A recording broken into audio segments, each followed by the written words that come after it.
Hello, good morning, जोहार। आज तारीख 5 जून, दिन है बुधवार। समय हो चला है झारखंड की खबरों को जानने का, लेकिन उससे पहले अभी तक आपने चैनल को सब्सक्राइब नहीं किया तो चैनल को सब्सक्राइब कर लीजिए, वीडियो को एक लाइक कर दीजिए। चलिए जानते हैं झारखंड की प्रमुख बड़ी खबरों को।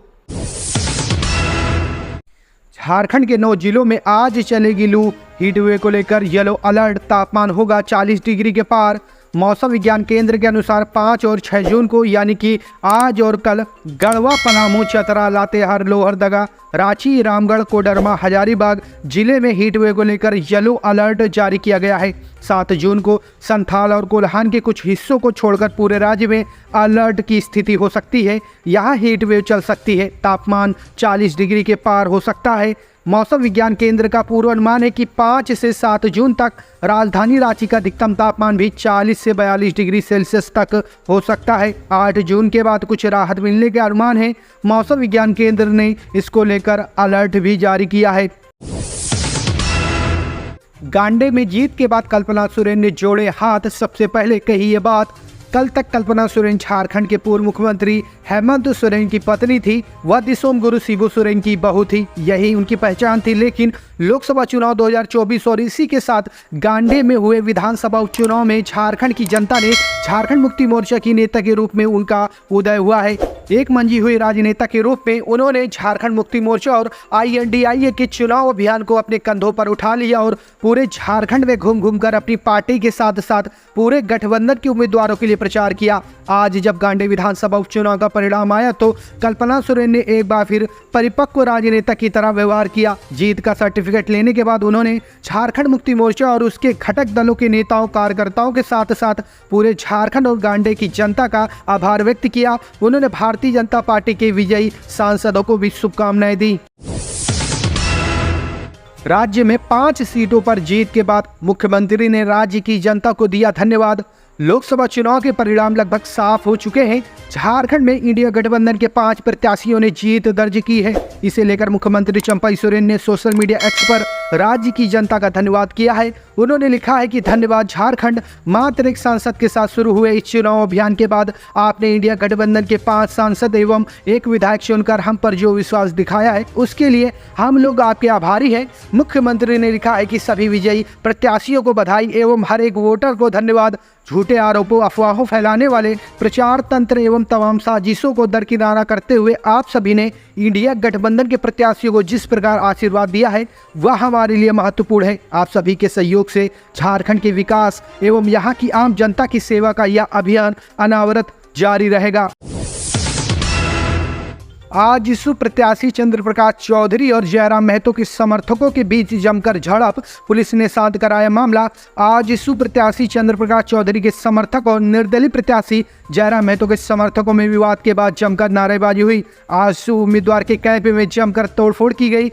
ITI मोड़ सीधो कानू चौक के पास ये घटना हुई। आज प्रत्याशी चंद्र प्रकाश चौधरी और निर्दलीय प्रत्याशी जयराम महतो के समर्थकों के बीच नारेबाजी को लेकर विवाद हुआ था। मतगणना केंद्र के बाहर झड़प हुई। इस घटना से निपटने के लिए पुलिस ने वाटर कैनन का इस्तेमाल किया। बड़ी संख्या में पुलिस मौके पर पहुंचकर मामले को शांत कराया। दुमका सीट पर JMM की जीत, सीता सोरेन हारी, नहीं भेद पाई झामुमो का किला। दुमका सीट पर एक बार फिर झामुमो ने जीत हासिल की है। झामुमो के नलिन सोरेन ने भाजपा की सीता सोरेन को पटखनी दी है। मुख्य मुकाबला भारतीय जनता पार्टी और झारखंड मुक्ति मोर्चा के बीच रहा।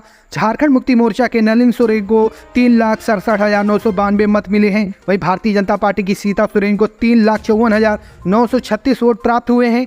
वहीं झारखंड की सबसे हॉट सीटों में शामिल खूंटी लोकसभा सीट पर कांग्रेस ने जीत दर्ज कर ली है। कांग्रेस के कालीचरण मुंडा ने करीब 1.5 लाख से अधिक वोटों से अर्जुन मुंडा को पछाड़ दिया है।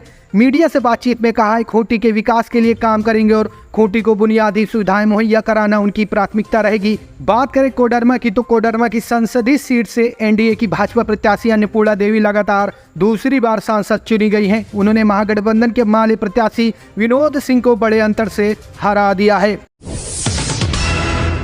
बिजली विभाग की कंज्यूमर से अपील, बिजली लोड कम कर लाइनमैन का करे सहयोग।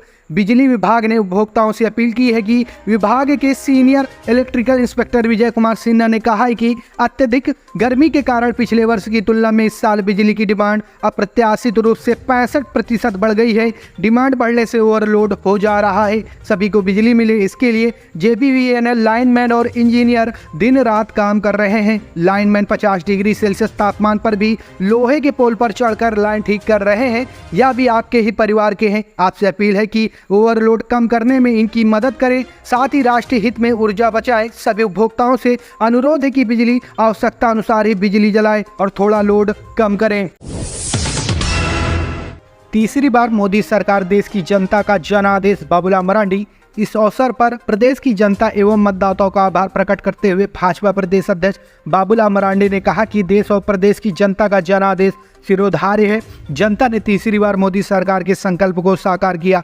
मरांडी ने कहा, भारत के राजनीतिक इतिहास में प्रधानमंत्री नरेंद्र मोदी ऐसे राजनेता हैं जो पंडित जवाहरलाल नेहरू के बाद लगातार तीसरी बार भारत के प्रधानमंत्री के रूप में शपथ लेंगे। उन्होंने कहा कि झारखंड की जनता ने 9 सीटों पर जीत दिलाकर एनडीए को फिर सबसे बड़े गठबंधन के रूप में स्थापित किया है। एनडीए के उम्मीदवारों ने बड़े अंतर से भाजपा और आजसू के प्रत्याशी को जीत दिलाकर एक तरफ मोदी सरकार की उपलब्धियों पर अपनी मोहर लगाई तथा गांव गरीब के साथ देश की लगातार सेवा का अवसर भी दिया है। मरांडी ने चुनाव अभियान में झारखंड आने के लिए प्रधानमंत्री नरेंद्र मोदी, राष्ट्रीय अध्यक्ष JP नड्डा, गृह मंत्री अमित शाह, रक्षा मंत्री राजनाथ सिंह सहित केंद्रीय नेताओं का आभार प्रकट किया है।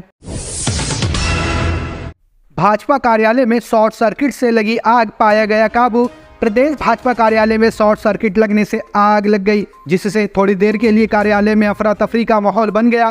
कार्यालय में मौजूद सभी लोग बाहर निकलने लगे। वहीं प्रदेश अध्यक्ष बाबूलाल भी लोकसभा चुनाव के परिणाम के मंथन कर रहे थे।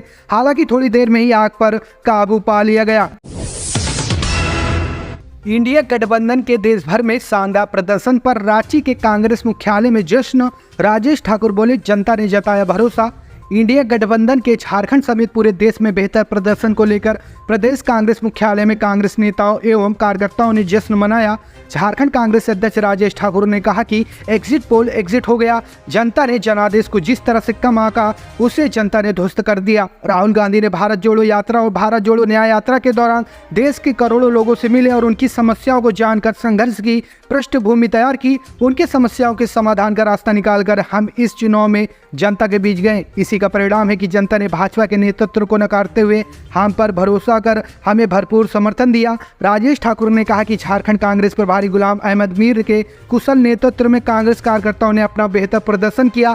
इंडिया गठबंधन की आपसी एकता और बेहतर समन्वय व चुनावी प्रबंध के कारण हमने झारखंड में अच्छा प्रदर्शन किया है और इसमें इंडिया गठबंधन में शामिल दलों के नेता एवं कार्यकर्ताओं का सराहनीय योगदान रहा है। हम उनका भी आभार व्यक्त करते हैं। शहरों में मोदी का नाम, गांवों में हेमंत फैक्टर ने किया भाजपा का काम तमाम। झारखंड की 14 लोकसभा सीटों में से भारतीय जनता पार्टी को मात्र 9 सीटों पर ही जीत मिली। पिछली बार भाजपा ने 12 सीटें जीती थी। आदिवासी के लिए सुरक्षित 5 लोकसभा सीटों पर भाजपा चुनाव हार गई। दुमका और चाईबासा में दूसरे दलों से आई सीता सोरेन और गीता कोड़ा भी भाजपा को जीत नहीं दिला सकी। जीत हार के समीकरण की बात करें तो प्रदेश भाजपा के नेता पूरी तरह से प्रधानमंत्री नरेंद्र मोदी के नाम पर निर्भर थे। ईडी द्वारा गिरफ्तार किए गए पूर्व मुख्यमंत्री हेमंत सोरेन के मुद्दे को झामुमो और कांग्रेस ने भाजपा के खिलाफ इस्तेमाल किया। भ्रष्टाचार के मुद्दे पर प्रदेश भाजपा के नेता झामुमो को जवाब नहीं दे सके। इसका खामियाजा 5 आदिवासी सुरक्षित सीटों पर हार के रूप में मिली। प्रदेश स्तर से चुनाव संचालन करने वाले नेताओं और जमीनी कार्यकर्ताओं के स्तर पर संवाद में भी कमी रही। इसका खामियाजा भी उठाना पड़ा। ज्यादातर लोकसभा क्षेत्र में भाजपा ने जिन्हें चुनाव प्रभारी बनाए वे ऐसे लोग थे जिन्होंने कभी कोई चुनाव नहीं लड़ा है। शहरों में तो प्रधानमंत्री नरेंद्र मोदी का नाम काम कर गया, लेकिन ग्रामीण क्षेत्र में भाजपा झामुमो कांग्रेस के आदिवासी और मुस्लिम समीकरण का काट नहीं तलाश पाई। अपने सहयोगी आजसू की वजह से भाजपा कुड़बी समुदाय के वोट पर दावेदारी करती रही, लेकिन चाईबासा और खूंटी सीट पर भाजपा प्रत्याशी की बड़े अंतर से हार इस बात का संकेत है कि आदिवासी समेत कुड़मी समुदाय में भी बेरुखी दिखाई दी। इसी तरह गिरिडीह सीट पर भी जयराम महतो ने 2 लाख से ज्यादा वोट लाया। रांची में भी जयराम के समर्थन से लड़े देवेंद्र महतो को 1 लाख के करीब वोट आए। रांची लोकसभा के ईचागढ़ और सिल्ली विधानसभा में भी देवेंद्र महतो को बड़ी संख्या में वोट मिले। डाल्टनगंज पुलिस लाइन में गिरा भारी भरकम पेड़, 4 जवान जख्मी, दौरे पर। डाल्टनगंज पुलिस लाइन के मुख्य गेट पर मंगलवार की सुबह अंदर से सूख कर कमजोर हो चुका भारी भरकम पेड़ उखड़ कर गिर गया, जिससे जिला बल के 3 एवं होमगार्ड के 1 जवान जख्मी हो गए। एक बुलेट मोटरसाइकिल व एक कार को भी नुकसान हुआ है। जिला पुलिस बल के 2 जवानों को रांची रिम्स रेफर कर दिया गया है। जख्मी जवानों में जिला पुलिस बल के आरक्षी नित्यानंद महतो एवं जयदेव सिंह व हवलदार इमामुद्दीन, होमगार्ड के जवान नागेंद्र मिश्रा हैं। जानकारी के अनुसार मंगलवार सुबह करीब 7 बजे जिला बल व होमगार्ड के जवान पुलिस लाइन के मुख्य गेट पर खड़े थे। इसी बीच भारी भरकम पेड़ उखड़कर गिर गया। अचानक पेड़ गिरने से जवानों को भागने का मौका नहीं मिला और वे जख्मी हो गए। जवानों के जख्मी होने पर पुलिस लाइन के साथी जवान और पदाधिकारी मौके पर पहुंचे और सभी को MRMCH में भर्ती कराया गया। यहां गंभीर स्थिति को देखते हुए नित्यानंद महतो एवं जयदेव सिंह को रांची रिम्स रेफर कर दिया गया। एक जिला एवं होमगार्ड जवान का इलाज यहां चल रहा है। इलाज शुरू होने के 4 घंटे बाद भी होमगार्ड का कोई पदाधिकारी जवान का सुध लेने के लिए MRMCH नहीं पहुंचा था। आपको बता दें कि पुलिस लाइन के मुख्य द्वार पर यह पेड़ लंबे समय से खतरे का आमंत्रण दे रहा था। पेड़ को काटने के लिए पुलिस लाइन की ओर से कई बार वन विभाग को सूचित किया गया, लेकिन पेड़ को हटाया नहीं गया।